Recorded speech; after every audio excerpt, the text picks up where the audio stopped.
In this video, you're going to get to meet Aiden McIntyre. He is a YouTube extraordinaire. He pitched in college, was drafted through upper 90s, and we're going to talk through what he should do with his business in this video. I've gotten to meet him through getting to work with Warstick. We're helping them build their YouTube channel and their social media because they have amazing products, but they don't have anyone to tell the stories about it. And so we're helping together with the strategy on that. And I'm really excited to see what this case study will look like with them because they have great products, they have great delivery, and now we're going to add in the content and the marketing. But this video is about breaking down his business. So Aiden, why don't you give yourself a little introduction as well? Yeah, absolutely. Looking forward to being on and getting a chance to talk about the business side of things. Like you said, I was a baseball player for a very long time and then got into content as a player. And then actually, once I got out of playing was when the content took off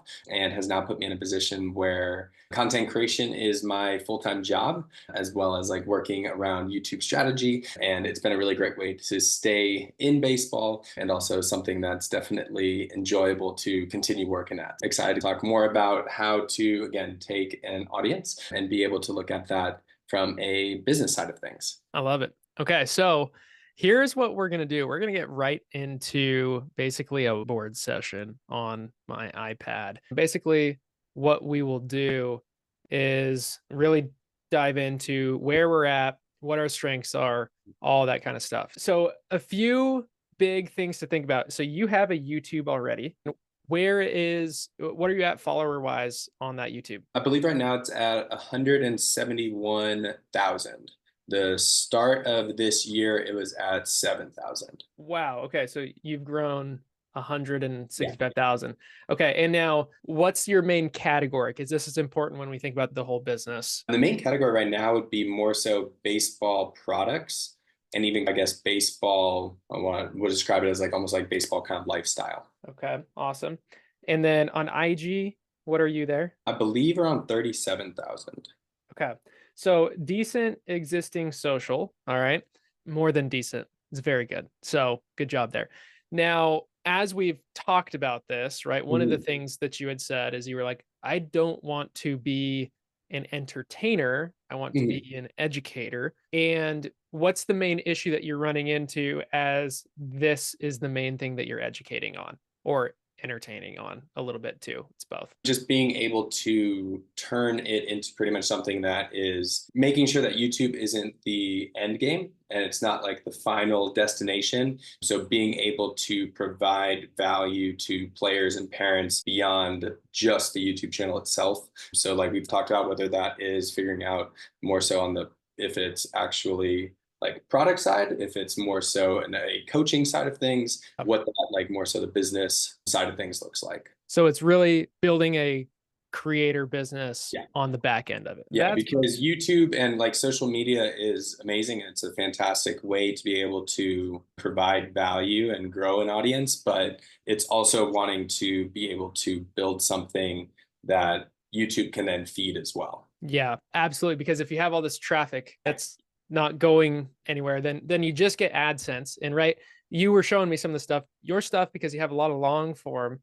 The Mhm. AdSense is actually pretty good. My Yeah. AdSense is not very good because most of my stuff is short form and you get a lot of views on your videos too. But even then, it's like how much more would you Yeah. have if you did build the business on the back end of it? Yeah, and especially from a consistency standpoint, AdSense is a very up and down like set of finance to be like banking on. So being able to create something that's a little bit more consistent is something that then would actually allow you as a creator to be able to experiment more, to be able to take more time to work on different things that you're working on without kind of having to just worry about mainly like continuing to feed just getting videos out. Totally. So now I think this is important to look at. So when we look at your skills, a few skills really stand out to me. One, you're great at YouTube. You were a coach at vidIQ before this, which is one of the Mhm. leading YouTube coaching platforms. You're also great at coaching pitching, and you have a lot of credibility here in both of these from the organizations that you worked at because you were at vidIQ here and then you were at Driveline here. And so it's been interesting for me looking at you when we look at, okay, how do we build this creator business? You have this social channel, pretty big social audience on baseball products and lifestyle. But that being said, neither one of these are in these skill categories as far as where the best business path is. But people know who you are and you have the credibility. So it'll make sense when you do pivot that way. Okay. So now one of the things that we talked about is that the pitching, the actual coaching side makes more sense to build the business on right now because this is all on baseball. It's not on Yeah. YouTube. So you already have a big audience there, even though it might not be specifically on pitching stuff, you have a big audience in that space already. Okay. So this is the business that we will focus on. You may at some point come back to YouTube because you're only going to continue to grow and get more skilled Yeah. there. But when we think about the pitching, about coaching business, coaching sports online, and you would probably want to do online rather than in person. Is that right? Yeah. Yeah. And I've done both. From a time standpoint, though, online definitely makes the most sense. Okay. So now walk me through what you've thought through so far when it comes to, okay, well, what are the options? There's for online, I see it as like the one-on-one option, which is something that I did with Driveline. I also did it last year individually and did that as well. So I've done a lot of the one-on-one, which looks a lot like, again, being able to work with one player individually, being in like daily contact with them, creating a plan based on, instead of it just being like, this is a month-long program, more so going day to day based on how they feel, since that is a big thing with pitchers. Is if you just give them a throwing program for a month, it usually it never goes like smoothly, so there's always adjustments that need to be made. So a lot of that had to do with daily contact, video feedback, throwing plans, and again, mechanical adjustments, things like that. Yeah. Okay, the other side would be what? I think the other side is more so offering courses or throwing programs. So potentially if somebody doesn't want one-on-one coaching, but they are looking for a throwing program, that is something else I could see being valuable, especially from the standpoint of giving people a pretty good foundation. So creating a throwing program for a 12-year-old is a lot different than creating it for an 18-year-old college pitcher. But both of those I think could have value. So potentially youth throwing programs to high school throwing programs to college throwing programs. And that would be more so just based on them being able to get the product and then move forward with it. I have thoughts on this because this is how I built Catching Made Simple. As you're thinking through this on, let's go pros and cons of each of this, what are you most excited about? What are you scared of for both of these? I think for the one-on-one coaching, I think that the pros of it are being able to work at a higher rate with like individuals. I like getting the chance to like work with people directly. I think the biggest con of it is just the time it takes to onboard, the time it takes to bring people in. If you have a ton of guys, it's just super time consuming. That's usually the biggest con with the one-on-one. Daily and then just maybe onboarding too. Now, when we think about the courses and the programs, pros and cons here, what does that look like for you? I think the pros would look like from a standpoint of you really only have to make it once. So from a time standpoint, I think that it is more, I don't know if time efficient, but it takes less time to create. By being able to create something that then can be downloaded however long in the future, it's a lot less time consuming. And I think that the cons of it are the upside of the financial side of it are definitely different and lower. And the other thing that I had said as well is you just have to get The volume is really high. So many more people. And I would probably say here, less people, right? Yeah. You still, one person still probably isn't going to do it. Like you want different people. But here's where we're at now. We have one-on-one program versus just a productized program with no feedback. My initial thoughts, okay, as we look through this, and again, I told you this, but I started by, when I look at I'll say CMS for Catching Made Simple. Yeah. I started with a blocking course for $27. And I was like, all right, here we go. Separating my time from my money. This is the dream. And I remember I sold like none. I was like, oh my gosh, okay, this sucks. And then I sold like a few. And then I was Mhm. like, okay. And then I like covered my Kajabi payment and I was like, sick, I broke even, Yeah, break it even. breaking even. And so it just took me so long to do this. Now, here's a few different things that I might think through now. If I was to do it again, I for sure would have gone with coaching, Yeah. coaching first. And the reason why is because one, you can charge higher money upfront because Mhm. you're actually giving them a result. Two, you can get testimonials, which create a flywheel where content leads to clients, which leads to results. That's right. I thought there was another C there, but results, which then you take those results, put it back into content. So then you get that. And then once you have enough of these, then it becomes really easy to take this curriculum and turn it into a course because now you have all this proof of, wow, Aiden took me from 75 to 84 miles an hour. Now you have all this proof. So the other thing that I would think about as you differentiate between coaching and courses is how I have my courses structured. It's all basically info. And so there are some drills on there, but if you do go the course route, what I would say is the best way to go for the course route would be essentially what's maybe the most common question or one of the most common issues that a student has when they come to you trying to get pitching help. A lot of the time it's mechanical. The number one would be they want to throw harder. Okay, so they want to throw harder. That is going to take identifying what the constraint is for them, solving the constraint, giving them feedback along the way. But when we look at that Mhm. mechanically, what are maybe the biggest problems that you would see that a pitcher would have? And let's go a youth pitcher. Most of the time, it's strength is one of the biggest ones initially. And the next one would really just be movement efficiency. So there's something in their throwing motion that is causing them to either generate less power or to just not be able to move efficiently from position to position. Okay. And so, how I would think through this is like you would want to pick one topic and then go big picture explaining it. So, let's double click on mechanics. When you think about big picture mechanics, if you had to explain something like that, what would that look like? It would probably include like a video analysis breakdown.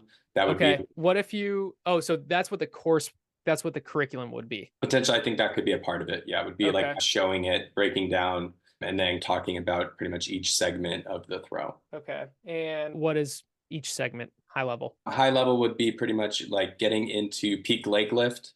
The next section, once you get to peak leg lift, it's pretty much your downward movement, that initial movement down towards home plate, which from there is where we start to look at pretty much like creating separation. And then the next section would be foot plant, which once you're into foot plant is really where a lot of guys struggle with making sure they're in the right position. So foot plant would be the next section. And then from there, it would really be the block into rotation into the throw. Block, rotation, throw would be separate. The pretty much once you're into the block, then it just gets into the actual throw to home plate. Just move down a little bit, block, and then rotation and throw would be one, Yeah. or just throw. Yeah. Okay, great. So there's your curriculum. And then, yeah, and you said that foot plant is like probably where most people struggle, or I think that the downward movement is where a lot of guys have issues. Downward movement and creating the proper separation into foot plant. okay, cool. So those are the big pieces. Okay, now we're talking. You could probably create this course Mhm. fairly quickly, right? Oh, this is fun. I love this stuff. So when we look at this, what this would look like, your content would want to drive to a lead magnet. This would ideally be problem content coming from all of these topics, Yeah. right? Which then it becomes very easy. If you struggle with this, Yeah.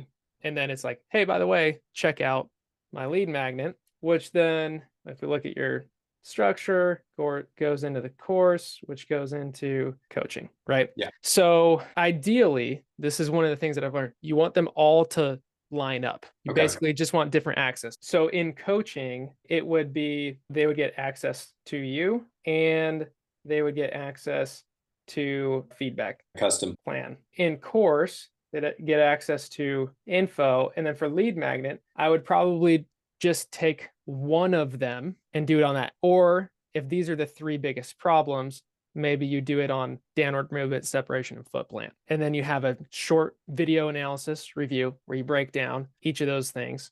And then you say, hey, if you want the more in-depth course to actually understand everything about this, then get this. Okay. So what if you had to put like a cool name on these three things right here, what would you put a cool name as a lead magnet? Any ideas come to mind? I think that the whole like the problem is what everybody wants is to throw harder. That's like the number one thing. So potentially anything that is, I guess I don't know how you would name it, but potentially like the whole like 3 velo killers, something like that. I love it. I love for these killers and challenges Yeah. are the best in my opinion. Done that with quite a few different people. So 3 velo killers. And then let's go ahead and name this course too. What would we want to name this course? We would, because the thing that we're promising them is not that they're going to throw harder. The thing that we're going to promise to them is that they're going to understand Yeah. how everything works. Yeah. So it'd be like a pitching thing guide or something like that would be in a kind of like it could even be something like understanding pitching mechanics. Yeah. Maybe like the complete pitcher. My thing is called the complete catcher protocol, but you say the complete pitcher program isn't the right word. No, that's not like it would be like a complete pitcher playbook, something like that. Ooh, that's great. Look at that. Yeah. Complete pitcher. Sounds good too. 3 words. It's great. And this is a container word. This is what I've learned. You need to have some sort of container word to show that it's a system or a playbook or something like that. And now what I would say when it comes to like pricing of this, what I would probably put this at $50. I put this at $500 a month. So now you have the system dialed in. If you wanted to do a one-off lesson, this is something that I haven't done that I'm like, I wonder if like in person or online, what would you charge for a lesson, pitching lesson for 30 minutes or an hour? Yeah, in person. When I was doing it, I think that my hourly was 100 for 30 minutes. Oh, so that's not 1 hour. That's 30 minutes. Okay, 30 minutes and then 1 hour. This is 100. How much would 1 hour be if they did a 1 hour lesson with you? I haven't done a online one, so I'm thinking of what that would look like. It's okay. Just think about in person for now. Then it would be 200. Okay. So from here, one of the things that I might say is if you do get coaching, I'll give you as a bonus, 30-minute lesson through Zoom where we can get to know each other a little bit more. I can give you live feedback and then we can go into the remote. So I wouldn't offer that, although you could offer that like on the front end as you're looking to just get more clients in, because oftentimes the biggest issue that people have at the beginning is just getting clients. So you could offer a discounted lesson rate just to get people in the door. But now you have a pretty decent business and this is recurring as well. So you said, what was your goal for revenue wise coaching players? I think the goal would be getting to the like 5,000 range. Okay. So if 5K is the goal and we're coaching 500 a month, how many people is that? I got 10. 10 people. Now, biggest concern here was time. Yeah. Communicating with 10 people, how long do you think that will take realistically? I think I think that being set up with the right, like having systems in place, I think it would be pretty easy. Okay. How much time would you say a day? Probably 2 hours total, something like that. So if we do, I guess 5K should really be in the middle. So this would be, oh shoot, let me come back. This would be coaching. Now let's go course. We go $50. This is not recurring. One time. How many people do we need there to get 5K? Gonna need a lot more than 10. Yep. How many? Gonna need 100. Okay. Now this takes 0 hours a day, but you need 100 people, and that's 100 people, 100 new people every month, right? Now, the other thing that you could do here too is you could, 500 a month is pretty decent amount, right? Like I think for my Catch Core program right now, for a 4-week program, it's either $349 or $649 depending on how much feedback they want. But and then that's for a 4-week program. I feel like as I've been around the space more and with your experience at Driveline, that 500 a month would be a realistic thing that if people are serious, I think that they would be willing to pay it. And then you only need 10 people to hit your goal, and you can actually get them results too. So one other thing to think about is I think you might be a little different in this sense because of your experience at Driveline, but a lot of times what people need at the beginning is they need like a 4, 8, or 12-week program that has an outcome. They would need an outcome. Hmm. You may be able to just have someone come in and say, what does it look like to work with you? And not necessarily sell an outcome, but sell the process of working with you. So that's something to just be aware of as well. If you do run into resistance on this 500 a month, you could turn it into a program like this, where then you say, okay, awesome. For it's either going to be 500 a month, or for 3 months, it's $1,200, and you save $300 if you pay for the 3 Yeah. months upfront, right? So that could be an option too, if you are running into any Mhm.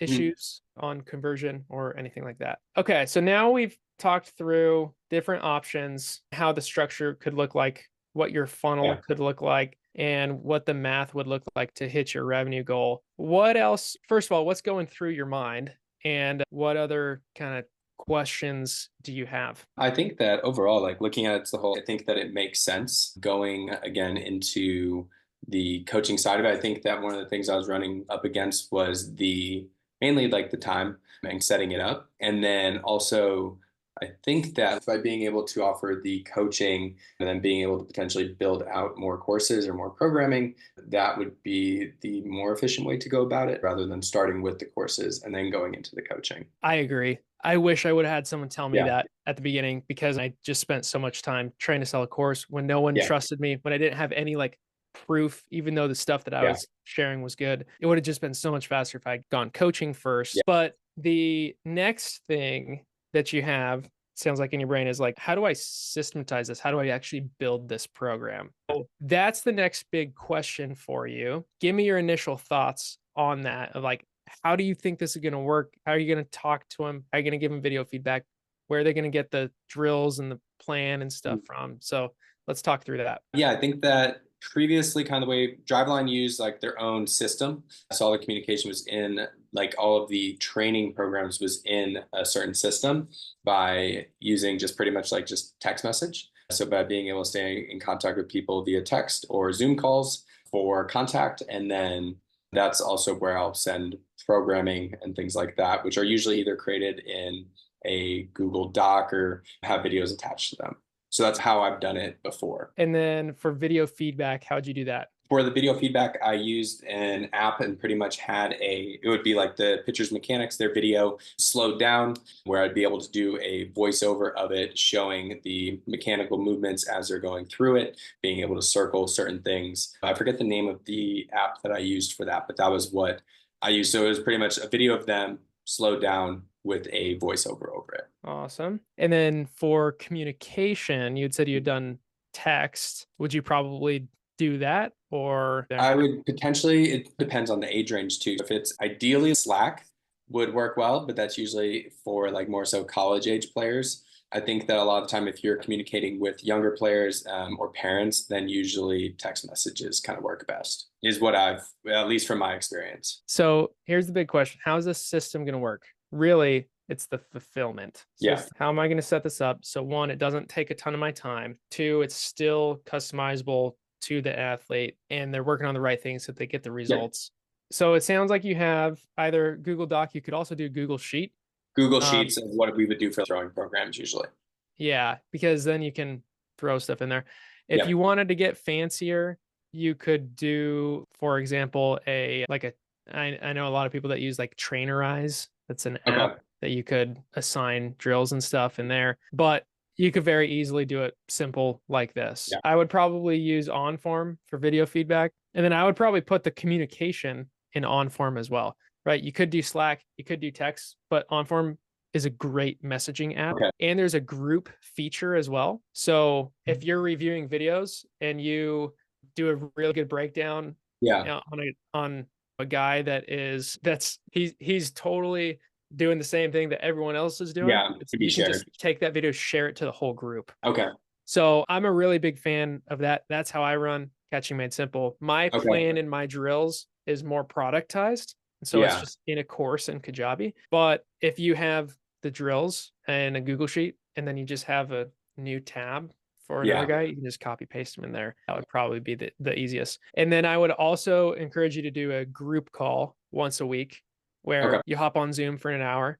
You can do drills together. You can do video breakdowns. You can talk about the mental game. You Mhm. can watch MLB footage and break it down together, all that kind of stuff. But yeah, that's how I would structure it. Of figure out how you're going to give them the drills, the plan. Could Mhm. be a sheet, could be however. Then give them video feedback with OnForm. Set up the communication through OnForm, Yeah. and then have a weekly group call. And then from there, you're cruising, right? Yeah. Then you have everything that you really need at that point, which is just really cool. Okay. And is there anything else where you're like, man, I'd love to talk through this a little bit more? I think the only thing is what onboarding looks like for you. So somebody reaches out, what does that kind of process usually look like for you? And then usually like getting once it was like on the call, super comfortable like with that conversation, getting to know the player, what they're looking for specifically, making sure it's a really good fit for them, but what the onboarding looks like for you. So I would say that's more of the sales process Yeah. than the onboarding. And so getting people to reach out, that would be through content Mhm. or ads. Yeah. I have found for myself that YouTube and Instagram are where everyone comes from. Very rarely have I had someone pay me money. And when I asked them how Yeah. they heard about me, they said TikTok. Yeah. Sometimes they'll say Facebook, but almost 90% of the time it's either YouTube or Instagram. Yeah. Really interesting. Now, the advantage of Instagram is that there's DM features.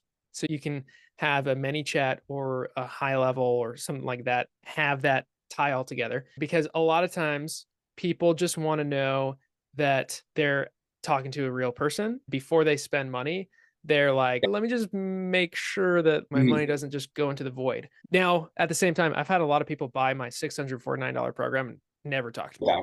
Yeah. Yeah, because they've spent so much time watching my content. Content. So Exactly. And I had so many testimonials that they're like, all right, if he wants to get better at catching, let's get him better at catching. So when we think about generating leads, it's problem focused content, oftentimes with an offer. I have another video on my YouTube where I break down how to launch online sports coaching business. So you should for sure watch that, especially because you have an existing audience. I break down a post that Ian Jenkins did and then a post that okay. Trevor Bauer did, Mhm. and the results that they got from those launches are just Okay. absurd. So that's definitely one thing. Another thing in terms of getting people to move forward in the DMs, if you can send them a voice memo or even a video in Instagram, then it's, oh, wow, this is Yeah. actually Aiden. I'm not just talking to a bot like this. That makes a big difference. And Okay. then when it comes to the sales process, there's two main ways that you can do it. You can do it basically through talking. That could be on the phone or on a Zoom Mhm. call like this. If you're going to do that, I would suggest a Zoom call because it's Yeah. just so much more powerful if you're in Yeah. person. But you can also do what's called an offer doc. In the DMs, you would have a short conversation about, hey, what are your goals? What's holding you back? Why do you want my help? Then Yeah. it's, hey, I think that I can help you. I'd be happy to send over a document. Would you just take a look at it? And then either way, whatever you decide, just let me know. And the reason Gotcha. that you say that is so that you don't send the doc and then get ghosted. If you can get them to say, yeah, I'll let you know either way. Then if they're out, then they're out, and that's great. Then if they're in and they want to work with you, then you'll also know that. And so then Gotcha. basically you would just send over a document that outlines, here's what it looks like, here's what we're going to do together, answering all the questions, and a FAQs at the bottom. And then there's two ways that you would take the conversion from there. So you could either just put a link on there and say, hey, if you're ready, just click this link, you can sign up. That'll take them to the payment portal. Or you can say, if you're reading this, you want in, just message me back. A lot of people Okay. say, I'm in, and Yeah. then you would send them the payment link. Okay. So those are the two kind of options for how to actually sell the thing. And I guess a third technically is you could just put it on the website. Yeah. Yeah. That's what I have for me. And then I'll just see a purchase come through. I'm like, sick, Yeah. let's go. Go. Gotcha. So then the other thing that you have a question about is the onboarding. I have a really solid process that I've dialed in when it comes to like a course program. That basically the goal is to always acknowledge the past and the future. So it's, hey, you just did this. Now Yeah. you're here. Here's the next question that you're thinking about. Here's the answer to it. Now, in the next video, we're going to go here. And so you just want to do that over and over and make sure that they really understand it. So that's what I would say. Getting leads, through content or ads, Yeah. probably have some sort of conversation in the DMs on Instagram. Choose which way you want to sell via Zoom Yeah. or via an offer doc.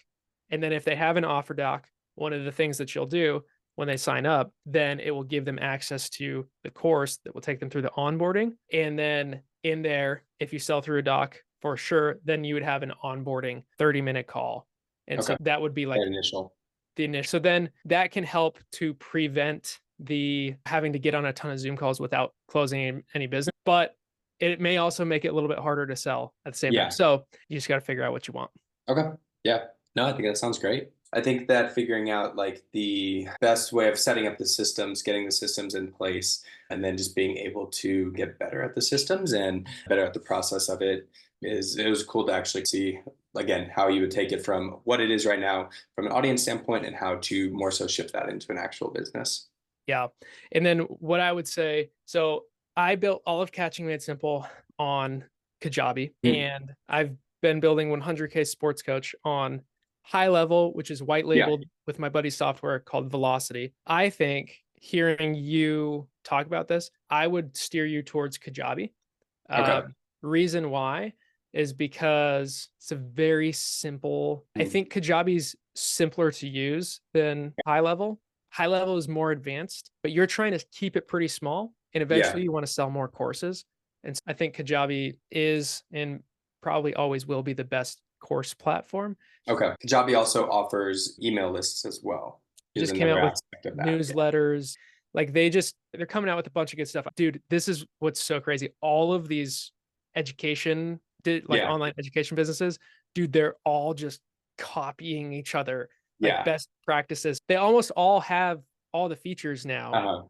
which is really crazy. The one thing I have told Kajabi this multiple times, I'm like, can you please just set up a deals board so that I can see if someone filled out this form that I know that they are at this point in the sales. Process. That's the one thing that they don't have, and SMS messaging.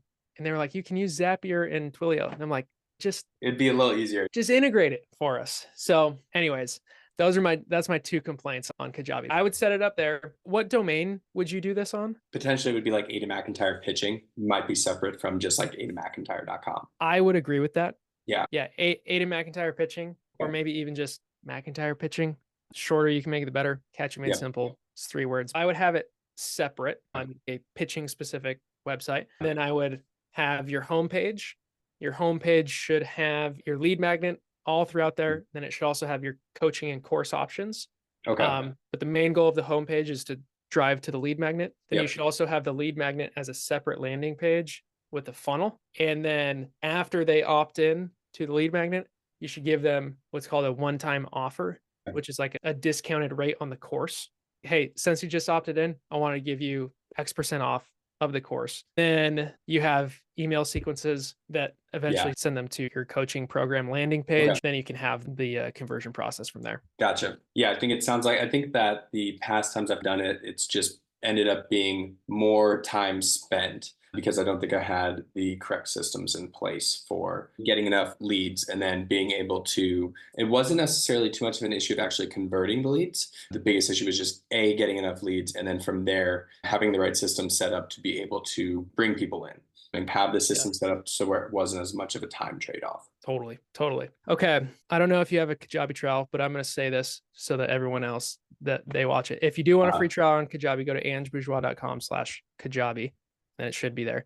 But dude, I think this is, at least from my perspective, this looks like it helped give you a path as to what it looked like. Yeah, no, definitely. I think that the almost like, again, having the proper steps in place, because I think just going from just audience to just like a training, like one-on-one training, it felt like I was missing steps in the middle. So I definitely think it helped a lot. Any other questions that you have about anything that we talked about today or what the business would No, look I mean, like? I think it was super helpful. I would definitely love a screenshot of the notes that you took down. But yeah, no, I think that it answered a lot of like from the very process of how to go about setting it up and also just how to set it up for success with the content and with the time standpoint too. Okay. So final question. You answered this already, but let's do it one more time. What's your biggest takeaway from this And then after that, what do you see as action steps? I think that the biggest takeaway is seeing the value in, again, setting it up so that there's multiple things leading up to the course. So all the way from having the understanding of how my funnel would work and making sure to follow all of those steps. So it's not just going from the content straight to the training and not missing those steps in between. And then also the details of what on form, Kajabi, different things like that. So what to use to make it a little bit more simplified, and just having somebody who's done it before be able to share feedback of this is what I would do in this situation. Is Totally. definitely the biggest takeaways. I'm glad that we got to make it happen. I'm Yeah, really excited. looking forward I to do see it. think it's something that being able to, again, take these steps forward and figuring out, having a better idea of what the direction looks like, but also knowing how to actually transition it into the business. Love it. Okay.